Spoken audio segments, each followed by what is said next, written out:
ప్రతిక్షణం సమాజం కోసం మీ మిత్ర న్యూస్. ప్రాంతీయ వల్ల రహదారి ఆర్ఆర్ఆర్ నిర్మాణ పనులను వేగవంతం చేసేందుకు సర్కార్ అధిక ప్రాధాన్యతనిస్తుంది. ప్రతిష్టాత్మకంగా తీసుకున్న ఈ ప్రాజెక్టును త్వరగా పట్టాలెక్కించాలని రాష్ట్ర ప్రభుత్వం భావిస్తుంది.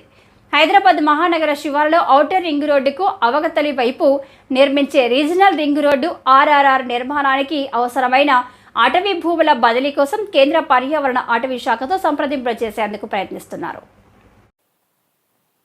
ఇందుకు ప్రత్యేకంగా వినతి సమర్పించాలని రాష్ట్ర రోడ్డు భవనాల శాఖ సమాయత్తమవుతున్నది. ఈ ప్రాజెక్టులో మొత్తం 3 అలైన్మెంట్లు ఉంటే అందులో ఫస్ట్ అలైన్మెంట్కు పొందాల్సిన అనుమతులపై ప్రధానంగా దృష్టి పెట్టింది. ఇప్పటికే సీఎం మంత్రి పలుమార్లు సంబంధిత కేంద్ర మంత్రులు అధికారులతో సమీక్షలు నిర్వహించారు. ఢిల్లీ పర్యటన సందర్భంగా కేంద్ర ఉపరితల రవాణా మంత్రి నితిన్ గడ్కరీని కలిసి అవసరమైన అనుమతులను వేగంగా ఇవ్వాలని విజ్ఞప్తి చేసిన విషయం విదితమే.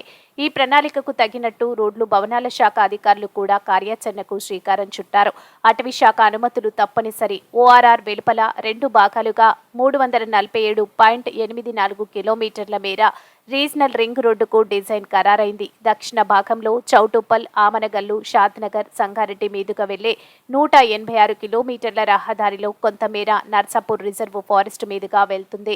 రహదారి నిర్మాణానికి అటవీ భూములు కావాల్సి ఉన్నందున ఆ శాఖ నుంచి అనుమతి పొందడం తప్పనిసరైంది. రహదారి కోసం సేకరించే అటవీ భూమికి రాష్ట్ర అటవీ శాఖతో పాటు కేంద్ర అటవీ శాఖ నుంచి అనుమతి తీసుకోవాల్సి ఉంటుంది.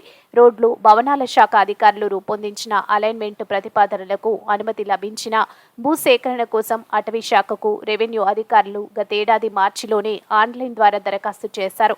కొన్ని సాంకేతిక కారణాల రీత్యా దాన్ని తిరస్కరించారు.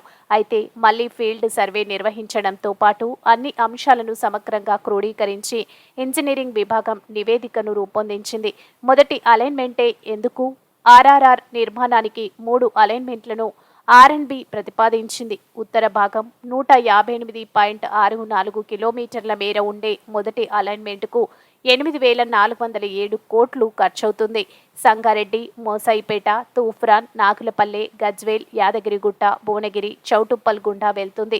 దీనికోసం 153.7 ఎకరాల భూమిని సేకరించాల్సి ఉంటుంది. ఇందులో 7.2 కిలోమీటర్ల అటవీ భూమి కూడా ఉంది. మిగతా 2 అలైన్మెంట్లు నిడివితో పాటు నిధులు కూడా అధికంగా ఖర్చవుతాయి. ఎక్కువ అటవీ భూములున్నాయి. దీంతో సర్కార్ తొలి అలైన్మెంట్ అనుమతి కోసం మాత్రమే అత్యంత ప్రాధాన్యత ఇస్తున్నది. ఈ అలైన్మెంట్లో కీలకమైన నగరంతో పాటు జిల్లాలోని ఆయా ప్రాంతాలు అనుసంధానం కానుండడం ఒక ప్రధాన కారణం. అలాగే మిగతా 2 అలైన్మెంట్లతో పోలిస్తే నిడివి తక్కువ. అటవీ శాఖ భూములు తీసుకోవడం అనివార్యమే అయినా కొన్ని చెరువులు సైతం ఉన్నాయి. ఇకపోతే సుమారు 45,000 చెట్లను, 15,000 కుటుంబాలను అక్కడి నుంచి తరలించాల్సి వస్తున్న తరుణంలో అటవీ శాఖ అనుమతి తప్పనిసరి కానుంది.